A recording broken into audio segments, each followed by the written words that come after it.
memperjuangkan hak cipta lagu saya ini sejak 2 tahun lalu, dan sampai detik ini saya belum mendapatkan hak itu. Itu yang perlu digarisbawahi, bahwa sejatinya yang korban sesungguhnya yang tidak mendapatkan haknya adalah pencipta lagu, yaitu pencipta lagu. Bilang saja itu, ya itu saya sendiri. Jadi ini adalah proses pembuktian hukum, bukan hanya mengejar uang 1,5 miliar itu. Ini adalah pembuktian hukum,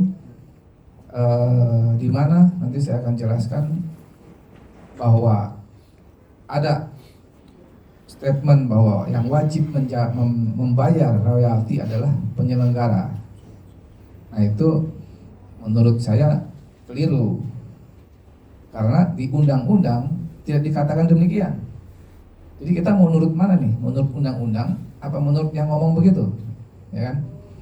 Apakah kita menurut undang-undang yang sudah disahkan 2014 itu dan PP 56 2021 itu, yang mengatakan bahwa yang wajib atas izin dan membayar royalti itu adalah setiap orang. Setiap orang ini siapa? Ya siapa aja, bukan hanya penyelenggara. Tidak ada satupun di undang-undang maupun di PP yang menyebutkan bahwa yang wajib izin dan membayar royalti adalah penyelenggara. Itu tidak pernah ada di undang-undang dan PP. Yang ada adalah setiap orang. Jadi bagaimana sampai terjadi bahwa ada statement seperti itu, yang selama ini ternyata dari tahun 2014 itu yang disosialisasikan bahwa yang wajib izin dan bukan wajib izin, wajib membayar royalti adalah penyelenggara. Kalau kita mengacu pada tata kelola royalti, mungkin iya, penyelenggara yang biasanya membayar royalti, ya, bukan wajib, yang biasanya membayar royalti, karena memang dia yang menyelenggarakan acara. Cuman ketika royalti itu tidak dibayar, yang selama ini menjadi polemik kan itu, tidak ada royalti yang dibayar. Nah, itu seperti apa jadinya? Tidak pernah dibahas. Selama ini tidak pernah dibahas oleh pemerintah maupun pihak-pihak yang terkait itu. Hanya dibahas tata kelola royalti, yang wajib bayar adalah penyelenggara. Tapi kalau royalti itu tidak dibayar, baik oleh penyelenggara maupun siapapun, tidak nyampe ke KM gitu ya. Terus bagaimana? Nah, ini harus dibuktikan di pengadilan. Nah, pembuktian hukum inilah yang sedang saya lakukan. Setiap orang ini apakah termasuk penyanyi? Apakah seperti yang mereka bilang selama 10 tahun ini adalah penyelenggara? Nah, itu kan ekosistem yang mereka selalu rawat dan jaga, bahwa yang wajib membayar royalti adalah penyelenggara. Nah, itu sifatnya praktis yang mudah di lapangan, karena penyanyi juga dibayar katanya kan. Nah, cuman kalau itu tidak dibayar, siapa yang bertanggung jawab? Di undang-undang dan di PP 5 mengatakan setiap orang harus bertanggung jawab. Setiap orang itu siapa? Yang menggunakan lagu itu secara komersil. Yang menggunakan siapa? Yang menyanyikan menggunakan nggak? Menggunakan kan? Penyelenggara menggunakan, bisa jadi juga menggunakan, karena balik lagi ke pembuktian hukum di persidangan itu. Jadi variabelnya banyak nih. Yang nentuin songlist siapa? Itu juga nanti pengaruh ke pertimbangan hukumnya. Kalau yang nentuin songlist penyelenggara, boleh jadi penyelenggara lah yang bertanggung jawab. Kalau yang menentukan songlistnya si performernya, bisa jadi performernya lah yang bertanggung jawab. Terus adakah kontrak antara mereka untuk bertanggung jawab izin dan royalti itu? Pada siapa ininya? Tanggung jawabnya di kontrak itu. Nah, itu kan pembuktian hukum. Jadi variabelnya banyak, tidak bisa kita fokuskan saja atau khususkan saja bahwa yang wajib membayar adalah penyelenggara. Nah, itu selama ini sudah dibuktikan selama 10 tahun tidak membawa keadilan untuk pencipta lagu. Makanya kita bersuara keras melalui aksi yang berdiri tahun 2023 itu, bahwa di sini ada kesalahan dalam mengimplementasikan undang-undang. Gitu. Jadi ketika pelanggaran hak cipta itu terjadi karena tidak ada izin, plus tidak ada pembayaran royalti. Itu mutlak pelanggaran hak cipta menurut undang-undang. Nah, masalahnya siapa yang bertanggung jawab? Nah, itu pembuktian hukum adanya di pengadilan. Nggak bisa menentukan, oh itu salah penyelenggara, oh itu salah penyanyi. Nggak bisa. Setelah pembuktian di pengadilan, bisa saja itu salah penyelenggara, bisa saja itu salah penyanyi. Nah, pada kasus saya ini, perkara sudah diuji semua buktinya. Sudah diuji semua dalil-dalil dari penggugat dan tergugat. Sudah juga dihadirkan saksi-saksi ahli, saksi-saksi fakta dan keterangan dari ahli. Keterangan dari saksi ahli dari kedua belah pihak juga. Nah, dari situ dipertimbangkan oleh hakim bahwa putusannya seperti kemarin itu. Nah, terus karena keputusannya yang dianggap merugikan atau dianggap keberatan bagi pihak yang kalah, jangan jadi menuduh hakimnya melanggar kode etik dong, ya kan? Karena ini kan di challenge ke kasasi, biarkan aja kasasi yang nanti yang menentukan apakah hakim ini salah menerapkan undang-undang atau emang sudah benar. Jadi jangan disalahkan hakimnya, ikutin saja mekanismenya gitu. Nah, kalau kita ada upaya untuk menyalahkan hakimnya karena tuduhan pelanggaran kode etik, yang saya bisa jamin yakin tidak ada, yaitu adalah upaya-upaya yang tidak sportif menurut saya, tidak sportif. Jadi saya sih berharap kita bisa menjaga independensi pengadilan dari intervensi dari manapun. Ya, bukan ini adanya intervensi ya, ini saya nggak bicara ini ada intervensi sekarang, enggak. Cuman kita menjaga supaya tidak ada intervensi dalam pengadilan. Biarkan ini bergulir aja sealamiah sampai ke kasasi, nggak diganggu-ganggu dengan hal-hal seperti kemarin itu. Nah, terus saya melihat yang mengadu bahwa ada dugaan bahwa ada hakim yang melanggar hak cipta itu adalah dari koalisi advokat pemantau pengadilan. Nah, saya mau tanya, mereka ini siapa? Bersengketa nggak? Ini kan perkara perdata antara saya dengan pihak-pihak yang bersengketa. Mereka mewakili siapa? Mewakili tergugat? Tidak. Mewakili turut tergugat? Tidak. Atau mewakili pelaku industri musik yang mungkin keberatan? Tidak juga. Jadi apa dasarnya mereka mengadu hakim? Saya mau bertanya juga tuh sebenarnya. Berarti ini ada seperti ada sosok atau oknum yang ingin ikut campur. Itu saya nggak ngomong gitu. Nah, saya cuma bilang ini ada yang saya pertanyakan di sini gitu. Ya, saya cuma bertanya aja. Nanti kita lihat dugaan itu apakah terbukti atau tidak. Itu kan baru dugaan nih. Ketua Komisi 3 bilang dalam kesimpulan RDP itu ada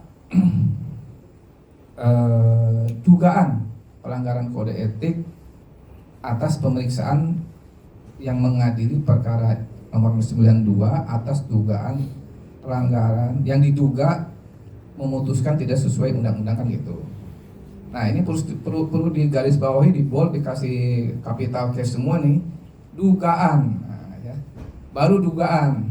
Nah, cuman opini yang terbentuk kemarin seolah-olah hakim sudah melanggar kode etik, ya kan? Opini yang publik yang diterima oleh publik banyak yang seperti itu. Nah, itu kan jadi penyesatan. Jadi kasihan hakimnya. Hakim sudah kerja jujur, sudah kerja keras menyelesaikan persidangan, tiba-tiba dituduh dengan tidak berdasar seperti itu. Nah, kalau kita lihat pelanggaran kode etik itu seperti apa? Pelanggaran kode etik kan misalnya ada penyuapan atau ketahuan. Itu kemarin tuh saya lihat Ari Bias sama hakim lagi ngopi di sana, misalnya. Itu kode etik tuh.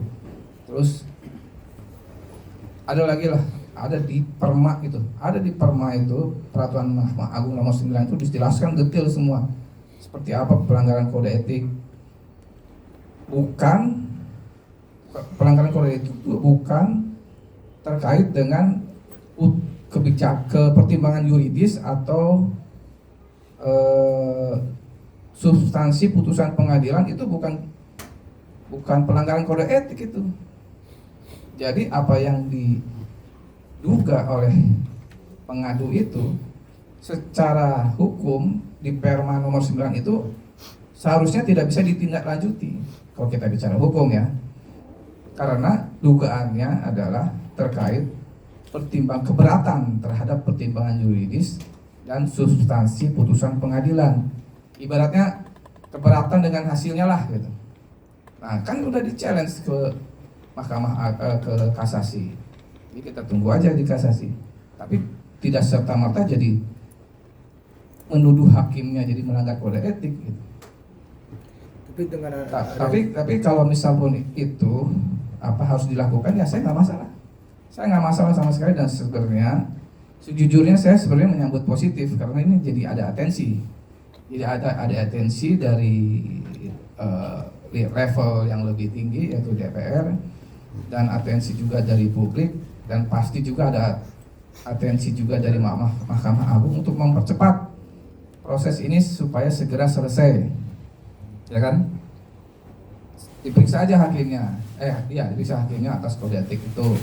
Kalau memang terbukti, saya yakin tidak akan terbukti, karena itu tadi keberatan terhadap keputusan yuridis atau putusan substansi dari pengadilan tersebut menurut Perma nomor 9 tahun 2016 itu tidak bisa ditindaklanjuti karena itu mekanisme upaya hukum di kasasi ya. Itu yang mungkin publik perlu tahu, masyarakat perlu teredukasi supaya tidak misleading atau terjadi opini publik yang merugikan. Dalam hal ini kan ada opini publik yang akhirnya merugikan salah satu pihak yang bersengketa yaitu saya dan mungkin juga hakimnya. Yang dilaporkan adalah 3 orang tuh hakimnya. Jadi ada seolah-olah ada tuduhan yang melanggar kode etik. Tapi melihat hasil sidang kemarin, apakah Mas Ari sudah puaskah dengan hasil kemarin atau seperti apa mungkin? Hasil sidang kemarin ya saya sangat bersyukur akhirnya pembuktian hukum itu hakim mengabulkan gugatan saya kan. Meskipun sebenarnya hanya mengabulkan sebagian tuh, ada hak moral saya yang tidak dikabulkan, tapi nggak masalah. Yang penting bagi saya adalah pembuktian hukum. Dan mesti diingat ini bukan semata-mata saya mengejar uang itu 1,5 miliar itu dari mana? Dari undang-undang juga. Karena awalnya juga saya cuma minta 15 juta itu kan. Nah, terus tapi di pengadilan kita ajukan gugatan yang mengacu pada undang-undang hak cipta itu juga sendiri ada 500 juta. Nah, cuman hakim perlu diluruskan juga nih. Hakim itu tidak mempertimbangkan berdasarkan pasal 113 denda pidana yang selama ini dianggap hakim kok pakai denda pidana. Itu kan denda pidana kan denda ke negara kan gitu kan. Nah, cuman saat itu saya membuat jumlah nilai ganti kerugian itu berdasarkan denda pidana itu karena saya tidak tahu honor Agnes, saya tidak tahu keuntungan dari si HWG. Jadi saya mau pakai dasar apa nih gitu. Jadi saya pakai dasar itu dan itu diterima oleh hakim. Lalu apa salahnya? Hakim menerima itu sebagai angka yang wajar menurutnya karena hakim di putusannya hakim mempertimbangkan karena konser ini dilakukan di kota besar. Kan dibuktikan dilihat tuh videonya kan di HWG. Ya kita tahu sendiri lah HWG seperti apa suasananya kan. Nggak mungkin lah tiketnya murah gitu kan. Nah itu mungkin pertimbangan hakim sebetulnya nggak tahu ya. Nah, cuman menurut hakim angka 1,5 miliar itu adalah wajar. Jadi angka 1,5 miliar itu adalah angka gugatan yang dikabulkan hakim. Jadi ini bukan bayar royalti. Kalau bayar royalti mungkin ya cuman berapa juta kali. Kalau itu prosesnya normal. Tapi karena ini tidak dibayar, terjadi pelanggaran hak cipta, ada hukuman, ada denda kerugian. Denda kerugian itu yang saya minta di gugatan itu 1,5 miliar. Hakim memutuskan yang misalnya cuma 10 juta atau 500 juta, ya saya serahkan kepada hakim. Tapi hakim mengabulkan angka itu. Menurut mereka itu hal yang wajar. Begitu.